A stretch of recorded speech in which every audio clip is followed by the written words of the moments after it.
welcome to Grief Tending. This is a podcast series that aims to support anyone who is in a caregiving role to someone who is grieving. These conversations are seeking to cultivate our collective capacities to be alongside grief in supportive ways. I'd like to start by acknowledging the traditional owners and custodians on whose unceded lands these interviews were recorded, the Turrbal and Yagara peoples, to acknowledge their ongoing connection to land, waters and culture, and to pay respects to elders past, present and emerging. And I'd also like to extend that respect to any First Nations people listening. Today's conversation sits within the community stream of our series and is entitled Death Ends a Life, Not a Relationship, Grief Tending with Older Generations. So today's guest is Chris Hall, who is the Director and Chief Executive Officer of Grief Australia. That's a position he's held for the past 26 years. Chris is a psychologist specialising in grief and bereavement. Chris was elected the President of the Association for Death Education and Counselling in 2015.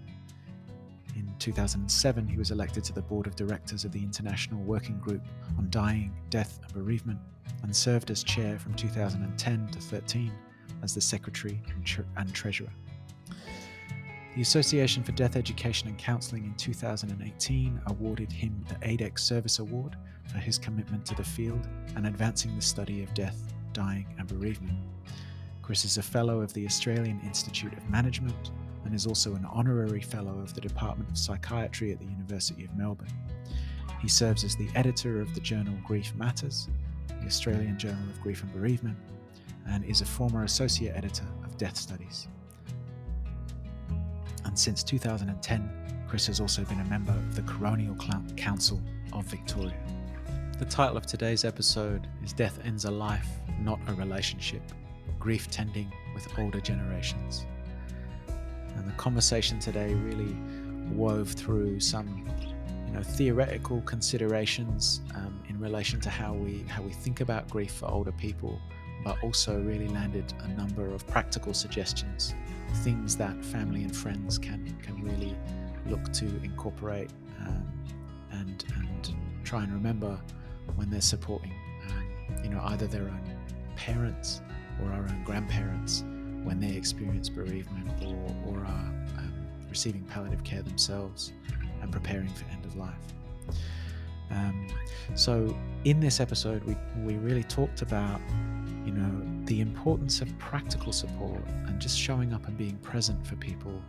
It can sound too simple and too obvious, too easy, but recognizing that when long-term partners, sometimes lifelong, spouse or partner dies, that in addition to the loss of that person's physical presence, while it's true that a relationship with that person will continue, there's also some layers of loss that take place around the life that couple shared together, or the life that family members shared with that person who's died, and that loss can bring with it the loss of really practical skills. Things like cooking, things like certain household responsibilities that can typically be held by one person and not the other, can then present these additional roadblocks or obstacles in people's bereavement experience that grieving people might feel embarrassed or a sense of shame around not knowing how to do, especially if they are older in life. And I also valued the reflections that Chris was talking to us about, just highlighting the reality that while, what most people need in bereavement, we know, is the support of grief-informed family and friends. And not everybody needs counselling or therapy, and actually for some people that can be unhelpful. But while family and friends can be one of the greatest supports, the reality is they can also be one of the most difficult things, or one of the biggest hindrances to people when they're grieving, and especially when we think around families where, as there often is, layers of suffering that may go back, a couple of generations, traumas within the family network, estrangement in relationships. There can be a lot of complexity that is, sometimes resurfaces when a certain family member dies, that it's not necessarily true or fair to say that everyone who is a blood relation of someone who dies would consider themselves, quote unquote, a loved one. That there can be ambivalence in relationships and in the grief experience. So I valued kind of bringing that element into the conversation, and I hope if this is something that you know that a family or friends have been experiencing, this could be a helpful chapter in this series for you to consider sharing. And finally, we also looked at how personalised family traditions, although death-related grief affects all areas of family life, and really can challenge the ways in which families seek to keep the person who has died present or with them in various ways. That there's a number of grief practices that can be incorporated into family life as a way of expressing love and continuing to relate to someone who's died. That within each family there will be unique ways of people finding how it is to do that feel connecting and significant for them. So I really appreciated Chris taking the time to talk with us. There's a number of resources that are linked, as there are for every episode, that are specific to each episode. So I hope it is that you find this conversation supportive and helpful, whoever you are and whoever you're supporting in your world. Thank you. Welcome, Chris. Thanks for joining us for this episode of Grief Tending. It's nice to be with you. I'm looking forward to our conversation together. So today we are going to be exploring broadly this idea of grief in relation to older Australians. So, particularly if we think about an older person who might be, either starting out in a palliative care journey or family members supporting someone who's recently bereaved. This could be, someone's partner or spouse is living with illness. This could be someone's parent, grandparent, or even great-grandparent. So it's very broad, kind of, I suppose, demographic. But in thinking about grief in older Australians, we were discussing it's important to recognise that, of course, grief is present far before the end of life time and shows up right through different periods in someone's illness, particularly, different changes that might happen and transitions. So I was just wondering, could you talk about the ways in which, the different stages of illness or progression can impact people's grief experience and how that might show up in families? Yeah, I think one of the things about grief, and we often think about grief perhaps in a very narrow way, thinking about it in terms of our emotional responses to loss. But in fact, it's much more diverse and broader than that. Grief is our response to change, not just to death. And so that might be a change in the way we understand the world. We have an expectation in terms of how our future might play out. And so illness or being a carer often disrupts that set of expectations we have. So certainly it affects the way we think, but it also affects our bodies, our thoughts, our relationships, and in many cases, the beliefs or expectations we have about the world. So it's often very easy and perhaps seductive to think in very simple ways about grief, that we perhaps go through these stages or phases and we arrive at some emotional promised land where it's all done and dusted and finished. But in fact, it's much more idiosyncratic than that. The way we grieve is influenced by our culture, by our families, by our own history of loss. And so for many people, and we've often talked about this idea of anticipatory loss, that we deal with a whole range of experiences prior to, if you like, a physical death. And that's certainly true for people, that being a carer or dealing with an unfolding news of an illness is profoundly challenging, and it's a very stressful experience. And so we see often significant differences in the way people might manage that. Some people might be very focused on very practical issues. Others might be more troubled by some of the emotional implications of what's unfolding. And so I think we need to think about our experience from a point of curiosity. There is no magic words or magic deeds that often can make these things different. Um, we do know that certainly one of the important things for people who are carers or have that additional responsibility, the importance of connections with other people, often in terms of the caring role, it can be very isolating, and people become more disconnected from often the things that used to give them joy. And so it's a significant demand on people in that period. And again, we all have a sort of an imagined future. We have an expectation that we have an unending supply of tomorrows, and that life will continue to unfold. But when we're faced with the illness or the dying of somebody we love, it really does rupture and cut across those fundamental beliefs and expectations. Mm, mm. Yeah, and you've talked about the sort of disruption of expectations, and how grief, at many stages, not specific to end of life, can really bring about change. And it seems to me one of the real struggles can be when you often might hear this phrase, oh, we just want to try and carry on as normal, or we just want to try and keep things as normal as possible, when actually the presence of that disruption seems to demand change. And I think that can present quite a lot of tension for people. And like you say, not specific to the emotional, how am I quote unquote coping or feeling about this. Mhm. You've spoken around those transitions, say into moving from someone living independently into aged cares.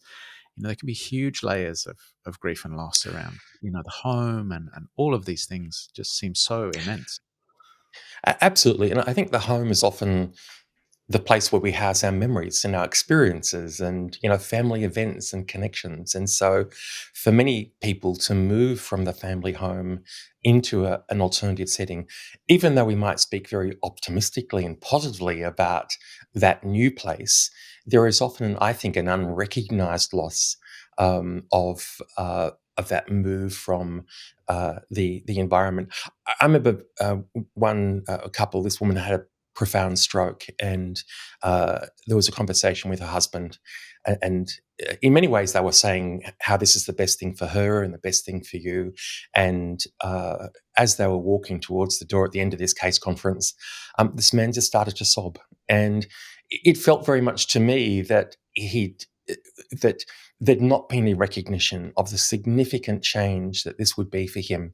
That they operated as a couple, they supported each other, and this was such a profound shift. So, it's not a case of let's look on the bright side of this. We also need to give voice to perhaps those more complex feelings, that sense of sadness, and to provide permission and a space for people to talk about some of the challenges that are involved in any transition in our life. Mm.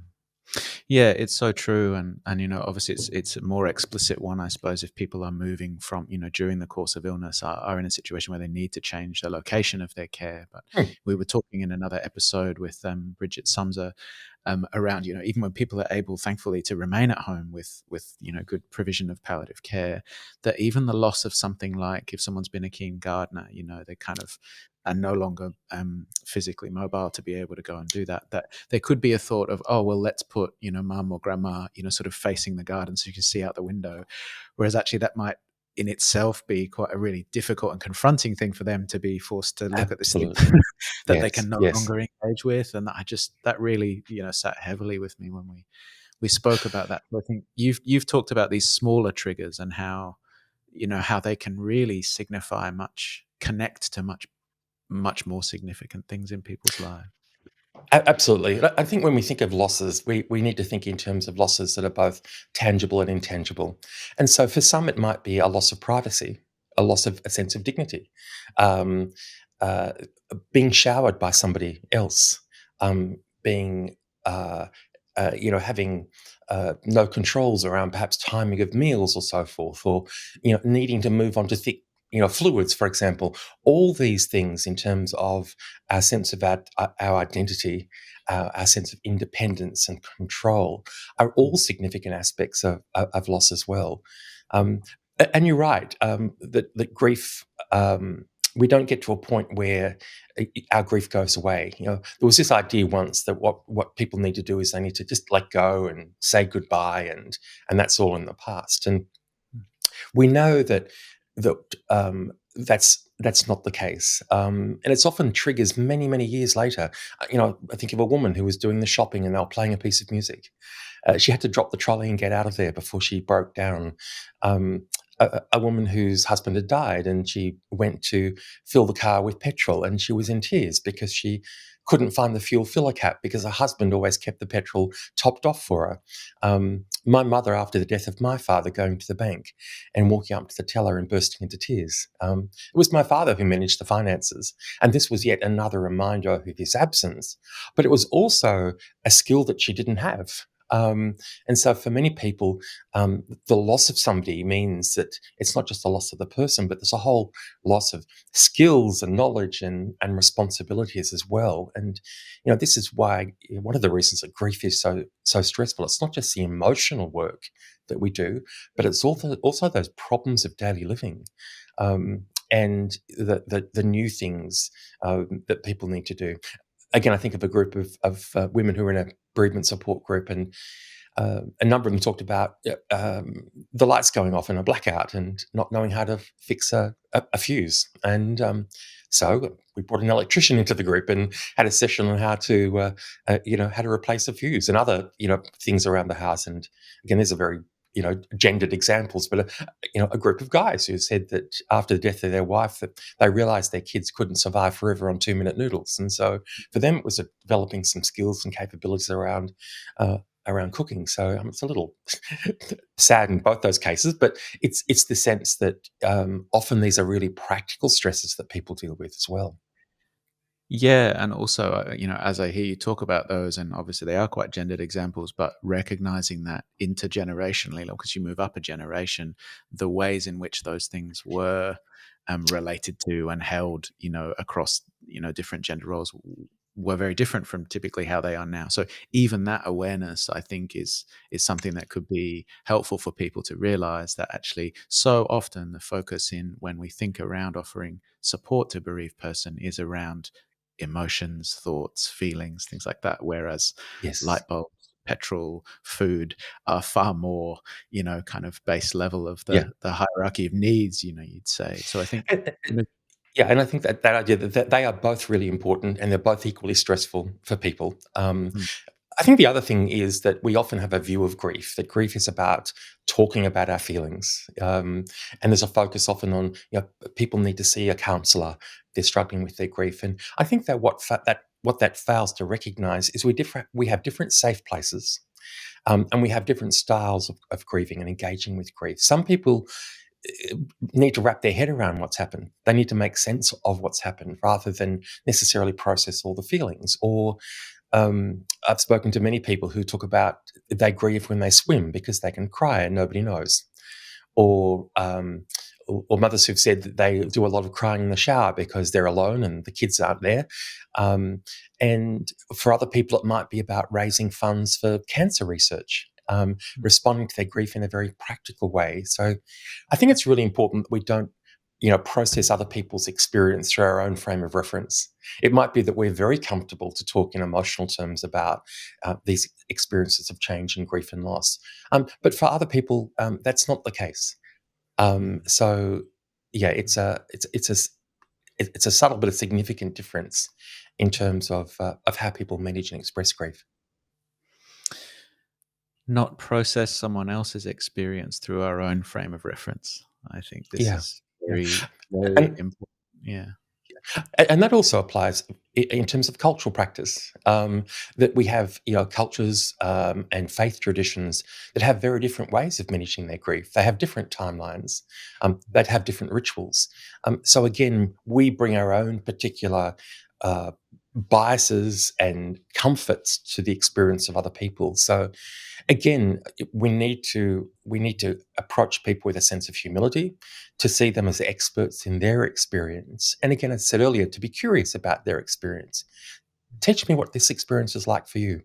That there are no rules here. And for some people, they may put their grief on hold for very good reasons. If you've got other responsibilities, it's often a practical necessity just to press pause on grief and for it to come back later, or that experience is so large and indigestible that we need to take time, and to realize that 90% of people manage their grief with incredible resiliency.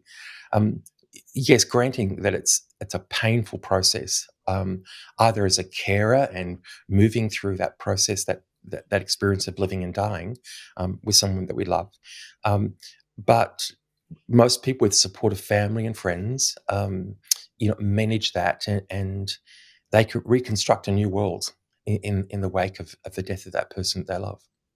Mm, mm.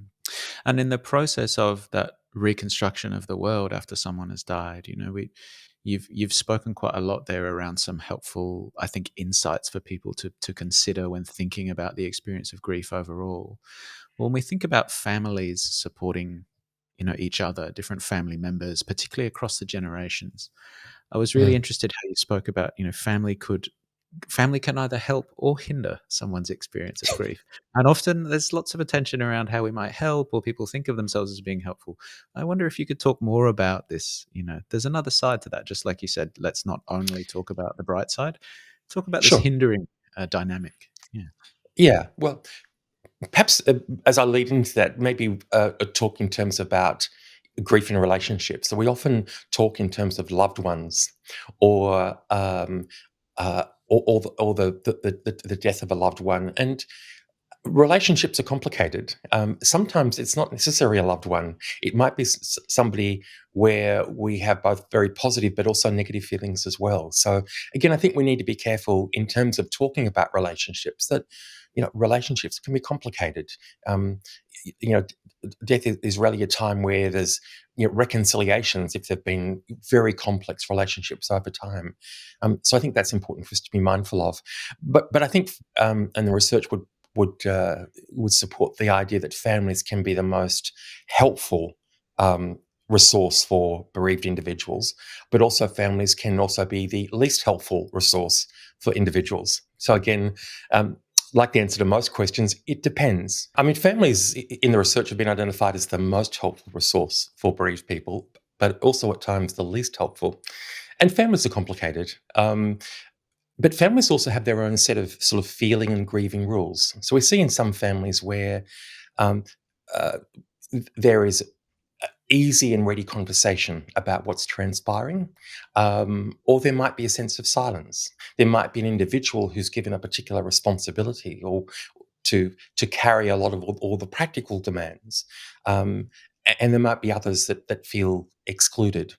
Um, we know certainly after a change or a death, there are rules in terms of whether the deceased is talked about, or not, whether photographs are left on display. Are they still included in that narrative? We also know that families talk together and they make meaning or make sense of experiences together. So we know that those who are struggling the most are those who are struggling to make sense of what's going on or what has taken place. And so often what families will do through conversation is create a way of understanding. It might be conversations that include things like, he would have wanted this, or not wanted this, or this doesn't make sense, or it might be a shared meaning around spirituality or religious belief, or our cultural view. It might be conversations about it not being fair. It might be conversations about a whole range of shared views that often can be supportive, but also can be quite constricting as well. Again, I think in stories, and I'm thinking of a woman whose daughter died, and she spent her first Christmas lunch with her parents, and as she was walking to the door to her car, she turned to her dad and said, "Why didn't anybody mention Debbie today?" I just felt her absence so strongly. And her father turned to her tearfully and said, "We didn't want to say anything because we'd know it would upset you." And so, again, it's often simply the acknowledgement, the naming of, that can be so helpful. It is like And many people have heard the story of the elephant of the room. It's large and squatting, and it's hard to get around it. But we don't talk about it. We don't utter its name. And so, simply that kind of acknowledgement within families can be really important and valuable. Mm. Um, Yeah. And I mean, I was reflecting. Two things came to mind while you were talking, and one was, in terms of that, I think it's been talked about as far as ambivalence in mm, relationships and difficulty in families. So if people are in situations where actually they have their own grief arising as a result of someone who's died, where there was, ongoing conflict or ambivalence, I think people turning outside of the family network, to other friends, or, really like the term often, linked to LGBT community around chosen family, very often where there's mhm. not been supportive family for a range of reasons, people are able to, kind of really strengthen and enhance what would otherwise be known as friendships. But I think chosen family speaks to a level of significance there in the support that people can find where there isn't that within biological networks. But then I think, secondly, from that, I guess I'm wondering if there are people who have experienced, a lot of this difficulty around just unfinished business, things that were unresolved. There can be a sense of guilt, even in speaking about this, because of this kind of platitude that hangs around don't speak ill of the dead. People might Yes. even have difficulty giving airtime or space to the reality that there might be trauma or suffering from many years ago that resurfaces when someone dies. So could you talk a bit, about how, how might people explore something like that if they're experiencing it? Yeah. It's a set of really interesting observations. And I think even our language, we often talk in terms of the loss or the death of a loved one, which fails to recognise and give space for the fact that fundamentally all relationships are ambivalent. They're all kind of complicated. There are very strong, often loving aspects, but also more negative feelings. Um, and all relationships exist in time, where the work is unfinished. Um, I think when we talk about some of those more negative, let me just say more complex responses, the response from people in the social network is often to disqualify that. You're silly to think like that. Oh, no, he loved you. Or think of the good times. That's in the past. And of course, all of those really don't provide an appropriate response. And in some instances, there is some value in talking to people who don't have those direct emotional connections with the person who's died. Now, that might be somebody in a support group, it might be somebody, a counsellor, or a more distant person, that really provides space for people to fully and deeply explore that. Um, to allow people to say those things out loud that they feel they can't say to others. We know Mm. that the death ends a life; it doesn't end a relationship, and so there are other ways that we might explore that in terms of more formal support. So one of the examples is through the idea of an empty chair. We would invite the bereaved person to speak to the person who has died, that in a real sense, they still exist in their head and their heart. If it's a complicated or relationship, they might often still hear that admonishing or critical voice. And to say things to them, and then to lend their voice to them as they speak to themselves. And often people can do this themselves in writing, to say those things that they wish to, and then, in a sense, create a conversation. And how do we find a way of continuing that connection? But what's really important is, often what we talk about is continuing parts of that relationship, but there might be parts of that relationship we might relinquish and let go of. There might be some positive qualities that we might remember and honor and treasure, and other aspects that we might decide to leave behind, to recognize, but to set aside. Um, Yeah, and I think that's one of the areas where someone outside of the family network, whether they're professional or whether they're, someone that you've chosen, as a friend or chosen family, yeah. can provide maybe a bit more capacity to not be so bound up in the loyalty that can exist when people are within that web of biological ties. To really choose. I could really hear you speaking to almost like some self authorship around. Well, I do want this aspect of the relationship to be honoured or continue, but actually there are these other parts that people Yeah, might really need to work with. Maybe even do some, non-verbal processing around, yeah, what do I want to let go of or grieve, as a result of yeah, this death? That idea of being qualified, or it's often called in the literature, this type of grief can be disenfranchised, or kind of exactly. not really labeled as quite valid, actually, because you're not, maybe in the first circle closest to the person who's died. So I really value you highlighting that. I think that the recognition that the impact and disruption that grief, particularly grief in this Mm. case related to death, it really sends shockwaves through the whole family network, eh? It does, and I think, again, taking a slightly different perspective, and again reflecting a period of time after my father's death, having a conversation with my brother, and getting his perception of my relationship to my father. It's as though he grew up in a different household. So it's often very interesting that we can have five people in a family having five very different reactions to the death of a family member, and that was really refreshing. He took a much more compassionate view, a much more sensitive view, perhaps, than one I did, sort of being in the midst of it. So, yeah, often other family members will have information that provides different sorts of insights. But just Mm, going back to your idea of around disenfranchised grief, that yes, often there isn't space for, and so much of our focus is on kin and family-based relationships, and we know that often grandparents, following the death of a child, are often overlooked as bereaved people. Or we might look in terms of how we don't recognise non-death related losses. So, an older person moving into an aged care facility and leaving behind a family pet, for example, or their books or possessions of value. So I think that lens does provide a really rich way of looking at the broad nature of losses, and some which we don't give voice to. mm, mm. And so, you were sharing there about how if there's five different people in a family network, or five siblings, for example, grieving the death of a parent, that there will be five different grief experiences that show up there. And, thinking around those five different people, or many different people in a family network, supporting, particularly if we think about adult children or maybe adult grandchildren, thinking about their own parents or grandparents who are facing the end of life.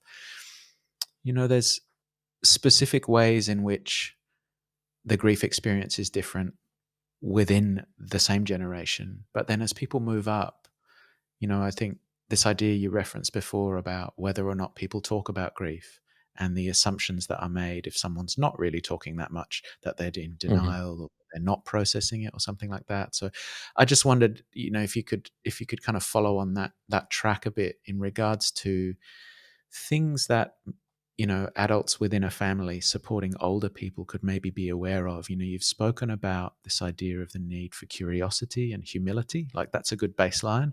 And so then Mhm. from there, any practical ideas around support that people might seek to draw on. Yeah, I think the first thing is to act. Often people are told, if you need anything, give me a call, and people don't call. So I think we need to be present in people's lives.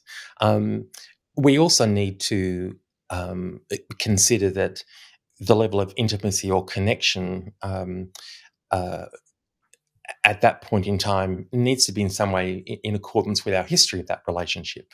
So not to expect a high level of kind of intimacy necessarily if we've not developed that relationship over time. I think it's really important that we provide space for people, that we allow them time to talk, that we attend to what might be some of the practical issues that they're dealing with, and the frustrations that they might experience. Um, to to be patient, to see grief as a process, not an event. Um, to, in the case of younger children, to really encourage conversations, and to provide a means of understanding the event using direct language, not using euphemisms. Um, Certainly, there may be things. For example, my mother was died at 91, and one of the things I wanted to do before she became acutely ill was to spend some time with a camera and having some conversations with her about her life, which was a lovely way for her to reminisce about her life, and but also as a window in getting a much richer understanding of what her life had been. So sometimes there are things we might wish to do that obviously we're not able to do after that person has died. Um, some people do that through written responses where they build up a picture of what that person might be. Um, but again, I think it's really important that we're simply curious that fundamentally we have what we need. We don't need particular skills here. What we need to do is to be present, to have conversations, to simply companion people, and that we take a very non-pathological view of grief. Grief is not an illness or a disease or a condition. The only remedy to grief is to grieve. So, looking also at how we might strengthen the network of the person, other ways of um, uh, enabling that person to get those needs met, and they might be limited choices, but they're choices nonetheless that might give people a sense of empowerment and choice. Mm, mm. Yeah, and as you were talking, I was thinking about the occasions practically that families come back together. If we think of times on in grief beyond, say, the funeral and those initial few weeks, there's what's often called this year of firsts. Then the first birthday of that person, the first Christmas, if people celebrate that, or other significant anniversary holidays, and then cycling around to the first anniversary of the death. And you know those gatherings, and the ways in which there can be a sense of heaviness combined with this kind of anxiousness and uncertainty of, again, not knowing what to do. And so that idea of showing up and being present, but also conversations like you were talking about, potentially, rather than asking the person closest to the grief what they want to do, or let us know if you want to do anything. It could even be discussing in the networks around what might be some things. What did your family had a bereavement last year? How did you acknowledge this?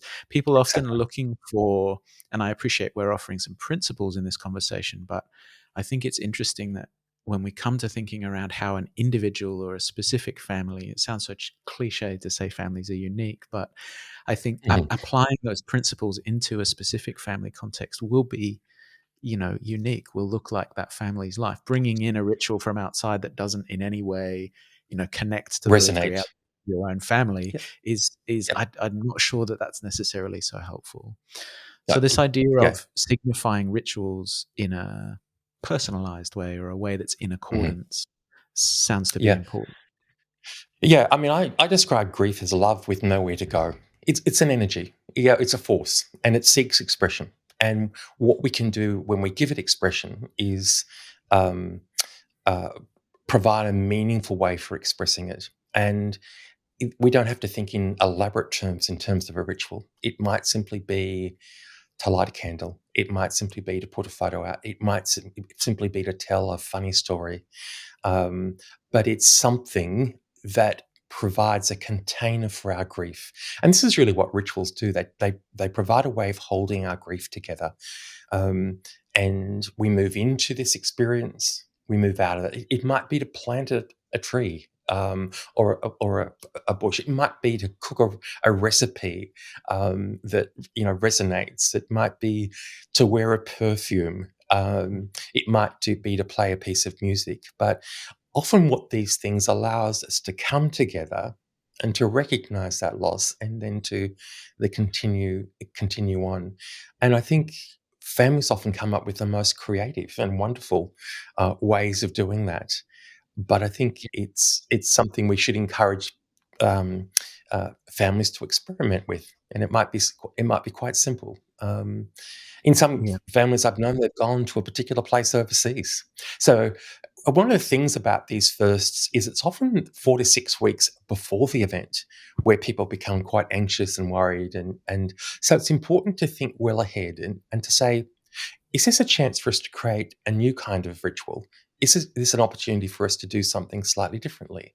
For example, rather than having dinner together, might we go out to a restaurant this year? Um, is it somewhere else that we could go? Or it might be, let's do it the way we did it last time, and perhaps with some differences. So thinking about these so that people have a plan or a strategy. Some Mm. people choose simply for that first occasion not to celebrate. But what we also find is it's often the seconds and it's the thirds time where people feel that the loss has been forgotten. And so it might be a new ritual. It might be if you decorate a Christmas tree, for example. In our family, we have baubles with the names of people that we've loved and lost, and we remember them as we put them on the tree. So again, there are many ways that we can engage with this experience of loss and not allow it to dominate that entire event or season.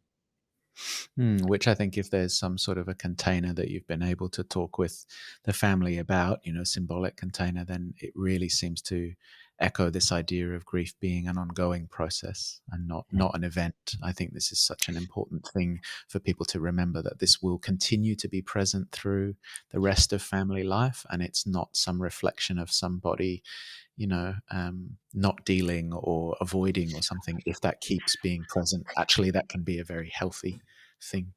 Absolutely, absolutely. And this idea that we get to a point where the grief is no longer part of our lives, our relationship to our loss changes over time.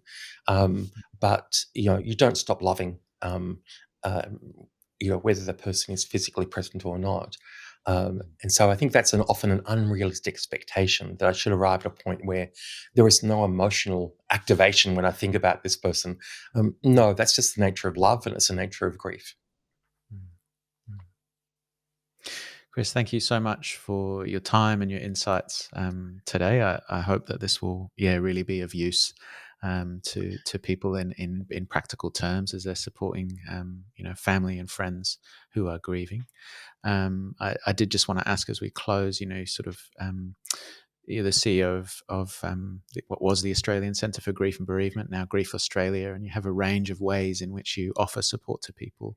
So just wanted to make some space if there was anything you wanted to direct people to in that regard. Sure, sure. Look, we've got lots of printed resources available on our website, which is grief.org.au, and that's for children, adolescents, adults. We've also got some resources specifically designed for older people in aged care or receiving home care packages.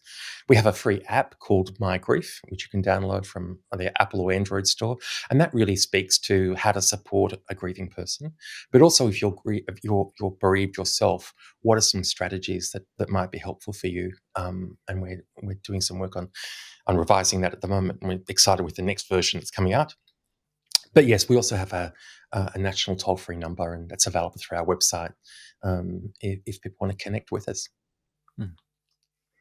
Well, thank you very much again for your time, Chris. Thanks, Solomon. I've really enjoyed our conversation together. Thank you.